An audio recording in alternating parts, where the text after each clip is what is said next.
भक्तों जन आज सुने चैत्रा पूर्णिमा व्रत कथा। चैत्रा माह की पूर्णिमा को शास्त्रों में सर्वाधिक महत्वपूर्ण माना गया है, इसलिए क्योंकि यह हिंदू वर्ष की पहली पूर्णिमा तिथि कहलाती है। चैत्रा पूर्णिमा का दिन मन लक्ष्मी की पूजा का विधान है। ऐसा माना जाता है कि पूर्णिमा तिथि पर माँ लक्ष्मी धरती पर भ्रमण करती है और भक्तों पर अपनी कृपा बरसाती है। ऐसे में इस दिन माँ लक्ष्मी की पूजा के साथ साथ कुछ कार्यों पर विशेष ध्यान देना चाहिए। असल में शास्त्रों में बताया गया है कि चैत्रा माह की पूर्णिमा के दिन कौन से काम करना चाहिए और कौन से कामों को करने से बचना चाहिए। अब हम सुनते हैं चैत्रा पूर्णिमा व्रत कथा।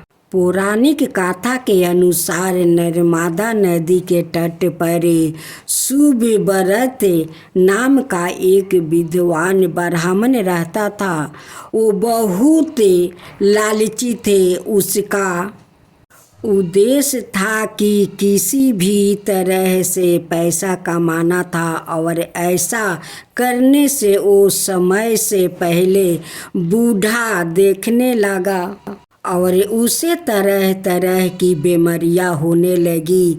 इस दौरान उन्हें एहसास हुआ कि उन्होंने अपनी पूरी जिंदगी पैसे कमाने में लगा दिया और सोचने लगा कि अब जिंदगी कैसे बचेगी। इस दौरान उन्होंने चैत्रा पूर्णिमा पर स्नान का महत्व बताने वाला एक श्लोक याद आ गया और उन्होंने नर्मदा नदी में डुबकी लगाई।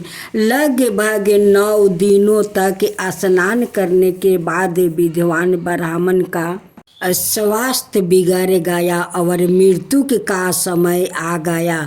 ब्राह्मण सोच रहा था कि उसने अपने जीवन में कोई भी अच्छा कर्म नहीं करने के लिए नरक में कष्ट उठाना पड़ेगा, लेकिन सच तो यह था कि चैत्रा पूर्णिमा में स्नान करने से उन्होंने मोक्ष की प्राप्ति हुई थी। माँ लक्ष्मी को खीर बेहद पसंद है। चैत्रा पूर्णिमा का दिन उन्होंने खीर या सफ़ेद मिठाई का भोग लगाने से उनकी कृपा प्राप्ति होती है। साथ ही जीवन की सभी परेशानियां भी दूर हो जाती है। शास्त्रों के अनुसार पूर्णिमा के दिन सुबह पीपल के पेड़ पर जल चढ़ाने और शाम को दीप जलाने से माँ लक्ष्मी की कृपा प्राप्ति होती है। भक्तों जनों, अब आप सुने हनुमान जयंती व्रत कथा। हनुमान भक्त के लिए हनुमान जयंती विशेष महत्व है। शास्त्रों के अनुसार हनुमान जी को राम भक्त माना जाता है। हनुमान को बल, बुद्धि, विद्या, शौर्य और निर्भयता का प्रतीक माना जाता है। जब कोई परेशानियां सामने खड़ी हो जाती है तो सबसे पहले पवन सूत को ही याद किया जाता है। इनको कई नामों से भी पुकारते हैं, जैसे चिरंजीवी, बजरंगबली, पवन सूत, महावीर, महाबली, भीम, अंजनी सूत, संकट मोचन और अंजनाए आदि। हनुमान जी ने अपना पूरा जीवन राम भक्त में व्यतीत कर दिया और श्री राम ने उन्हें अजर अमर रहने वाला वरदान भी दिया। राम भक्ति में तल्लीन बजरंगबली जीवन भर ब्रह्मचारी बने रहे। पौराणिक गाथा का अनुसार एक बार महान ऋषि अंगिरा भगवान इंद्र के देवलोक पहुँचे। वहाँ पर इंद्र ने पुंजिक अस्थाला नाम की अप्सरा द्वारा नृत्य प्रदर्शन की व्यवस्था की, लेकिन ऋषि को अप्सरा के नृत्य में कई दिलचस्पी नहीं थी, इसलिए वो गहन ध्यान में चले गए। अंत में जब उनके अप्सरा के नृत्य के बारे में पूछा गया था, उन्होंने ईमानदारी से कहा कि उन्हें नृत्य देखने में कोई दिलचस्पी नहीं है। यह सुनकर पुंजित अस्थाला ऋषि पर क्रोधित हो गए। बदले में ऋषि अंगिरा ने नर्तकी को श्राप देते हुए कहा कि वो एक बंदरिया के रूप में धरती पर जन्म लेगी। पुंजिक अस्थाला ने ऋषि से क्षमा याचना की, लेकिन ऋषि ने अपना श्राप वापस नहीं लिया। नर्तकी एक अन्यायी ऋषि के पास गई और ऋषि ने अप्सरा को आशीर्वाद दिया कि सतयुग में भगवान विष्णु का एक अवतार प्रकट होगा। इस तरह पुंजिक अस्थाला ने सतयुग में वानर राज कुंजर की बेटी अंजना के रूप में जन्म लिया है और उनका विवाह कपिराज केसरी से हुआ था, जो एक वानर राज थे। इसके बाद दोनों के एक पुत्र हुआ, जिसे शक्तिशाली हनुमान कहा गया है। भगवान शिव का 11वां अवतार माने जाने वाले हनुमान जी के जन्म दिवस को हनुमान जयंती के रूप में बड़े धूमधाम के साथ मनाया जाता है। यह पूर्व हिंदुओं का एक प्रमुख पर्व है। यह चैत्र मास की पूर्णिमा को मनाया जाता है। हनुमान जी की माता का नाम अंजना और पिता का नाम केसरी है। बजरंग बली के जन्म की एक रोचक कथा है। ज्योतिषियों की गणना के अनुसार बजरंग बली का जन्म 58,112 वर्ष पूर्व चैत्र पूर्णिमा को मंगलवार के दिन चैत्र नक्षत्र और मेष लगन के योग में सुबह 6 बजे हुआ था। कहा जाता है कि भारत के झारखंड राज्य के गुमला जिले के अंजना नाम के छोटे से पहाड़ी गांव में एक गुफा में हुआ था। जब महावीर का जन्म हुआ तो उनका शरीर ब्रज के समान था। हनुमान जी के जन्म से जोड़ी पौराणिक कथा का अनुसार सतयुग में राजा दशरथ ने संतान प्राप्ति के लिए गुरु वशिष्ठ के मार्गदर्शन में पुत्र कामेष्टि यज्ञ करवाया, जिसे श्रृंगी ऋषि ने संपन्न किया। यज्ञ संपन्न होते ही यज्ञ कुंड से अग्निदेव सवाए खीर का पात्र लेकर प्रकट हुए और तीनों रानियों को बांट दिया। उसी वक्त रानी कैकेयी के हाथों में से एक चील ने खीर छीन ली और मुख में भरकर उड़ गई। चील जब उड़ी तो देवी अंजनी के आश्रम से होकर गुजरी और उस वक्त अंजनी ऊपर देख रही थी। अंजनी के मुख में खीर का आंशिक भाग गिर गया और अन्याय से वो खीर को निगल गई, जिसकी वजह से वो गर्भवती हुई और उन्होंने चैत्र मास की पुण्य तिथि पूर्णिमा को बजरंग बली को जन्म दिया। अजर अमर बजरंग बली भगवान श्री राम के अन्याय भक्त हुए और सदाए ब्रह्मचारी रहे। विष्णु भगवान की जय हो, विष्णु भगवान की जय हो। दैत्यराज काल नेमी की कन्या बिंदा का विवाह जलंधर से हुआ। जलंधर महाराक्षस था, अपनी साता के मध्य में चूर हो गया था। उसने माता लक्ष्मी को पाने की कामना से युद्ध किया, परंतु समुद्र से ही उत्पन्न होने के कारण माता लक्ष्मी ने उसे अपना भाई के रूप में स्वीकार किया। वहां से वो पराजित होकर वो देवी पार्वती को पाने की लालसा से कैलाश पर्वत पर गया।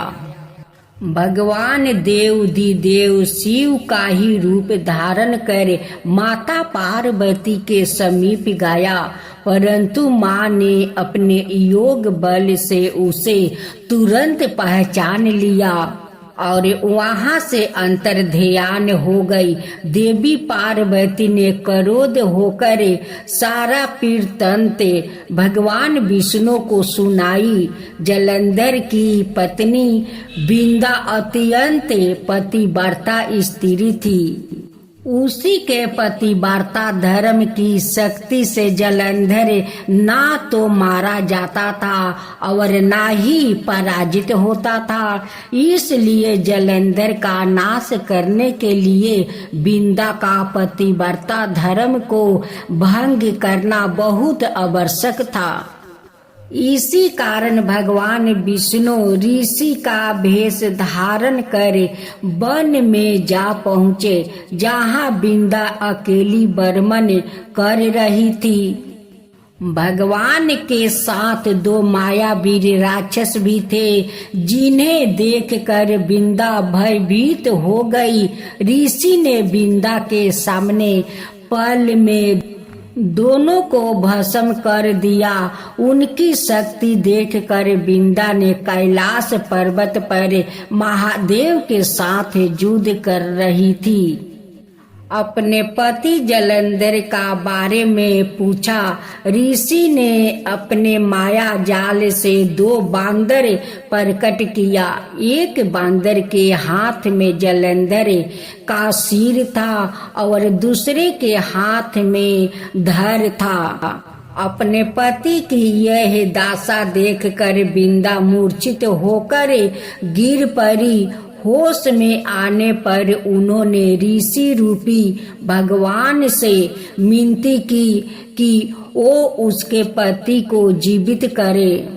भगवान ने अपनी माया से पुनः जलंधर का सिर धड़ से जोड़ दिया, परंतु सवाए भी वो उसी शरीर में प्रवेश कर गया। बिंदा को इस छल का तनिक भी आभास नहीं हुआ। जलंधर बने भगवान का साथ बिंदा पतिव्रता का व्यवहार करने लगी, जिससे उसका सतीव्रता भंग हो गया। ऐसे होते ही बिंदा का पति जलंधर युद्ध में हार गया। इसे सारी लीला का जब बिंदा को पता चला तो उसने क्रोध होकर भगवान विष्णु को हृदयहीन शिला होने का श्राप दे दिया। अपने भक्त के श्राप को भगवान विष्णु ने स्वीकार किया और शालिग्राम पत्थर बन गए। सृष्टि के पालनकर्ता के पत्थर बन जाने से ब्रह्मांड में अंश तुलन की स्थिति हो गई।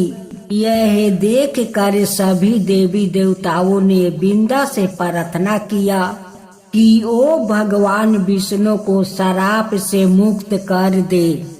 बिंदा ने भगवान विष्णु को श्राप मुक्त कर सवाए आत्मदाह कर लिया। जहाँ बिंदा भस्म हुई वहाँ तुलसी का पौधा उगा। भगवान विष्णु ने बिंदा से कहा, हे बिंदा, तुम अपने सतीव्रता के कारण मुझे लक्ष्मी से भी अधिक प्रिया हो गई हो। अब तुम तुलसी का रूप में सदा मेरे साथ रहोगी। तब से हर साल कार्तिक महीने का देवउठानी एकादशी का दिन तुलसी विवाह के रूप में मनाया जाता है। जो मनुष्य भी मेरे शालिग्राम रूप के साथ तुलसी का विवाह कराएंगे उसे इस लोक और परलोक में विपुल यश प्राप्त होगा। उसी दैत्य जलंधर की यह भूमि जलंधर नाम से विख्यात है। माँ तुलसी की जय हो, माँ तुलसी की जय हो, विष्णु भगवान की जय हो, विष्णु भगवान की जय हो। एक बुढ़िया माई तुलसी जी को सिंचती और कहती कि हे तुलसी माता सत्य की दाता, मैं तेरे बिलरा सिंचती हूँ।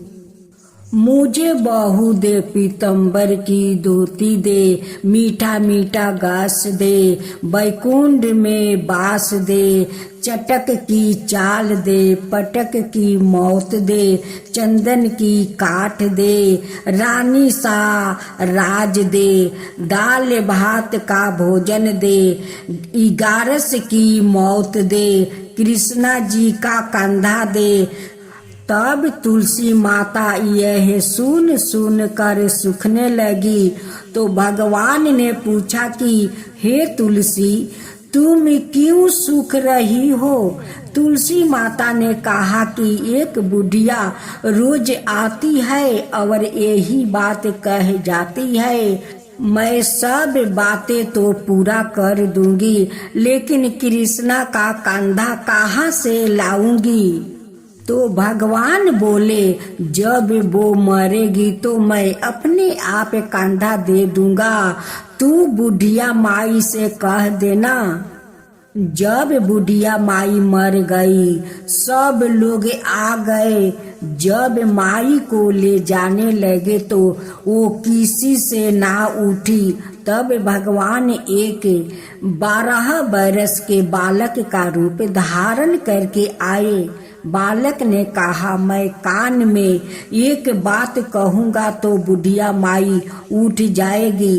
बालक ने कान में कहा, बुढ़िया माई मन की निकाल ले, पीतम्बर की धोती ले, मीठा मीठा घास ले, बैकुंठ का बास ले, चटक की चाल ले, पटक की मौत ले, कृष्णा जी का कंधा ले। यह सुनकर बुढ़िया माई हल्की हो गई। भगवान ने कंधा दिया और बुढ़िया माई को मुक्ति मिल गई। हे तुलसी माता, जैसे बुढ़िया माई को मुक्ति दी वैसे सबको देना। विष्णु भगवान की जय हो। पाप मोचनी एकादशी व्रत कथा आप जरूर सुने। कृष्णा भगवान कहते हैं कि पाप मोचनी एकादशी व्रत करने में जितना फल मिलता है उतना उनकी कथा सुनने में फल मिलता है। बाजिन को पुत्र मिलती है, निर्धन को धन मिलती है, कोरिया को काया मिलती है। इस एकादशी व्रत करने से और उनकी कथा सुनने से सारे पाप मोच जाता है। धर्म युधिष्ठिर कहने लगे कि महाराज, आपने फागुनी शुक्ला एकादशी का महत्म्य बताया, अब कृपा करके यह बताइए कि चैत्रा कृष्णा एकादशी का क्या नाम है? इसमें कौन से देवता की पूजा की जाती है और इसकी विधान क्या है? कृष्णा भगवान कहने लगे कि हे राजन, यही प्रश्न एक समय राजा मंधाता ने लोमस ऋषि से किया था और जो कुछ उन्होंने उत्तर दिया था सो वही मैं तुम्हें कहता हूँ। लोमस ऋषि कहने लगे कि राजन, इस एकादशी का नाम पाप मोचनी एकादशी है। अब मैं इसकी गाथा कहता हूँ, सुनो। प्राचीन समय में कुबेर का चैत्रा रथ नाम का एक वन था। उसमें गंधर्व की कन्या गिरतोर के साथ विहर करती थी। वहाँ अनेक प्रकार के पुष्प खिल रहे थे। उसी वन में अनेक ऋषि तपस्या करते थे।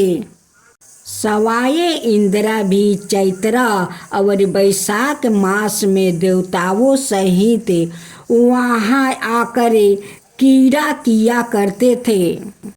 वही अपने आश्रम में मेधावी नाम के एक ऋषि भी तपस्या में लीन थे। वो शिव के भक्त थे। एक समय मंजू घोष नाम की अप्सरा ने उनको मोहित करने के विचार किया।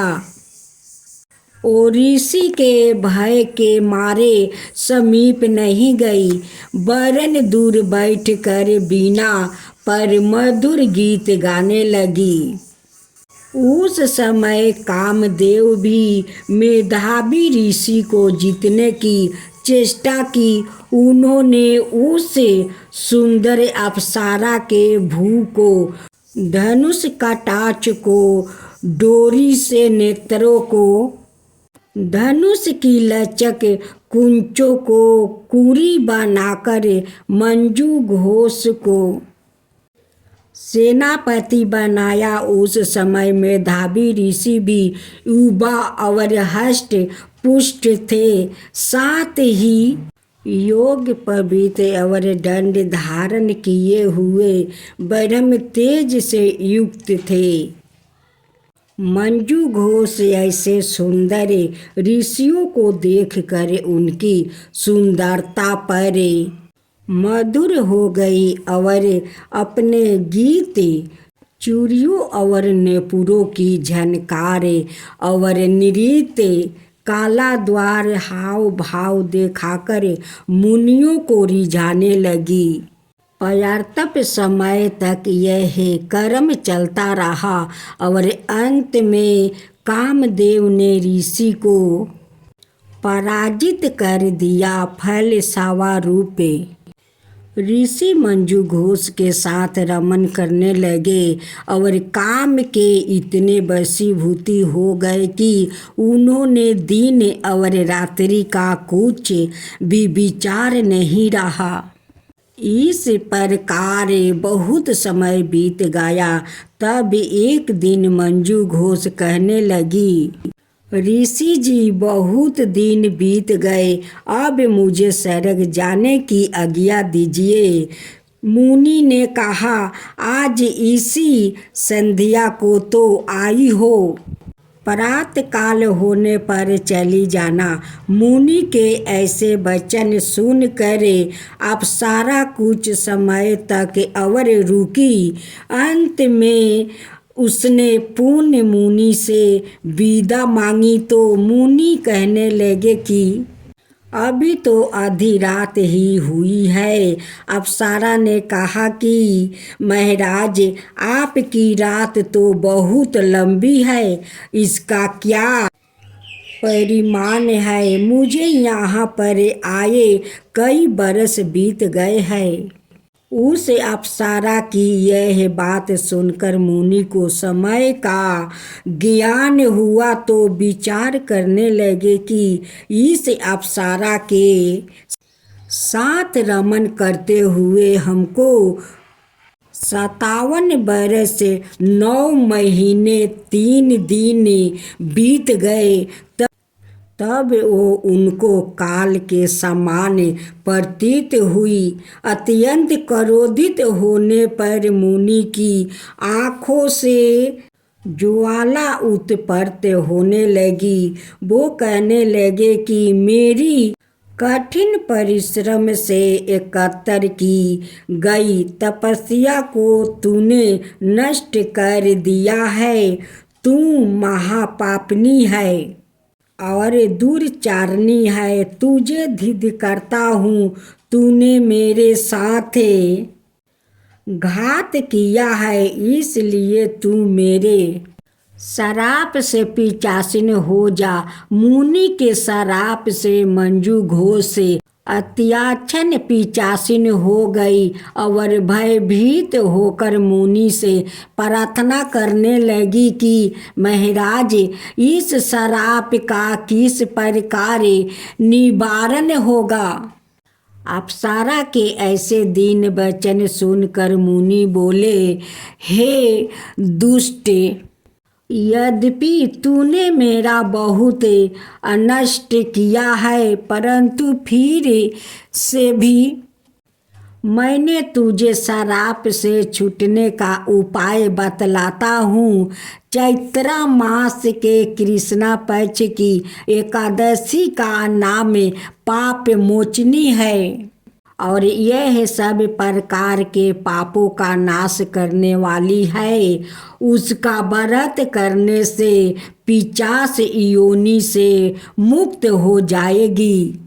ऐसा कहकर मेधावी ऋषि अपने पिता च्यवन ऋषि के आश्रम में चले गए। मेधावी को देख कर च्यवन ऋषि कहने लगे कि आर्य पुत्रा, तूने ऐसा क्या किया जिससे तेरा सारा पुण्य छीन हो गया। मेधावी कहने लगे कि पिताजी, मैंने अप्सरा के साथ रमन करने घोर पाप किया है। अब आप इस पाप से छूटने का पर्याचित मुझे बतलाइए। तब च्यवन ऋषि बोले, हे पुत्रा, चैत्र मास के कृष्णा पक्ष की पाप मोचनी एकादशी का व्रत करने से सब पापों का नाश हो जाता है, इसलिए तुम इस व्रत को करो। पिता की आज्ञा पाकर मेधावी ऋषि ने भी इस व्रत को किया, जिससे उनके सब पाप नष्ट हो गया और वो पवित्रा हो गई। उधर मंजू घोष भी व्रत के प्रभाव से पिशाच योनि से छूट कर दिव्या देह धारण करके स्वर्ग को चली गई। लोमस ऋषि कहने लगे कि हे राजन, पाप मोचनी एकादशी के व्रत को करने से सब पाप नष्ट हो जाता है। इस गाथा को पढ़ने या सुनने से हजारों गौदान का फल प्राप्त होता है और व्रत से ब्रह्म हत्या, गर्भपात, बाल हत्या, सुरापान, स्त्री से परसंग आदि सब पाप नष्ट हो जाते हैं। भक्तों जनों, अब आप विष्णुपति देव का आरती सुने। ओम जय विष्णुपति देवा, जय विष्णुपति देवा, छिन छिन भोग लगाऊं केदली फल मेवा। ओम जय विष्णुपति देवा, तुम्ही पुराण परमात्मा, तुम ही अंतर्यामी, जगत पिता जगदीश्वर, तुम ही सबके स्वामी। ओम जय विष्णुपति देवा, चाना मेरी निजी, निर्मल सबके पातक हरता, सकल मनोरथ दायक, कृपा करो भक्तो। ओम जय विष्णुपति देवा। तन मन धन अर्पण करो, जो जन शरण परे, प्रभु पर कट तब हो करे, आकर दुआरे खारे। ओम जय विष्णुपति देवा। दीन दयाल धन निधि, भक्तन के हितकारी, पाप दोष सब हरता पाव बंधन हारी। ओम जय विष्णुपति देवा सकल मनोरथ दायक सब संशय तारो। विषय विकार मेटाओ संतन सुखिकारी। ओम जय विष्णुपति देवा। जो कोई आरती आपके प्रेम सहित गावे सृष्टानंदन वंदे सो सो निश्चय पावे। ओम जय विष्णुपति देवा।